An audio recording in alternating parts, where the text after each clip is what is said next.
ভোটের মরশুমে মায়ের ইচ্ছে পূরণ করলেন ছেলে। ভোট দেওয়ার ইচ্ছে পূরণ হলো 100 ছুঁই ছুঁই এক মায়ের।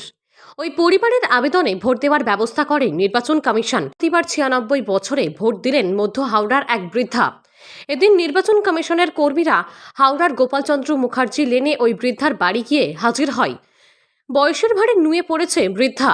হয়তো তিনি আর ভোট দিতে পারবেন না, সেই কারণে এই লোকসভা নির্বাচনে ভোট দিতে চান ভগবতী দেবী শর্মা ওই নামে বৃদ্ধা। সেই মতো বৃদ্ধা পরিবারের কাছে ইচ্ছে প্রকাশ করেছিল। সেই ইচ্ছা পূরণ করার জন্য তার ছেলে নির্বাচন কমিশনের কাছে আবেদন করেন। हमारी माता जी की उम्र 96 साल की है, 96 की। उनकी इच्छा थी कि मैं भी लोकसभा का वोट दूं। तो हमने निर्वाचन आयोग में एप्लीकेशन किया। उन्होंने आज घर पर आके माता जी का वोट लिया। इस प्रतिक्रिया से हम लोग बहुत खुश हैं। বৃদ্ধার পরিবারের আবেদনের ভিত্তিতে পোস্টাল ব্যালটের মাধ্যমে ভোট দিলেন নিজের বাড়িতে বসেই।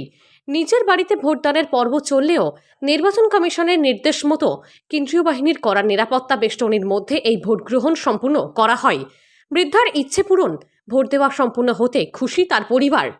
এ প্রসঙ্গে বৃদ্ধার ছেলে অশোক শর্মা বলেন, মায়ের বয়স 96 বছর। ওনার ইচ্ছা ছিল এই নির্বাচনে ভোট দেওয়ার। মায়ের এই ইচ্ছা পূরণ করতেই নির্বাচন কমিশনের কাছে আবেদন করা।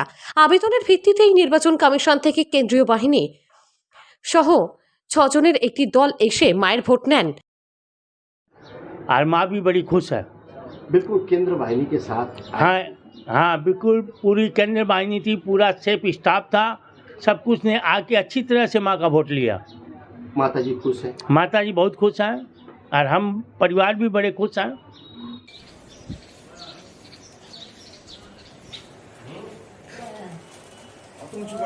ना ना মায়ের শেষ বয়সে এই ভোট দেওয়ার ইচ্ছে পূরণ হওয়ায় খুশি সকলে। হাওড়া থেকে রাকেশ মাইতির রিপোর্ট, লোকাল 18 বাংলা।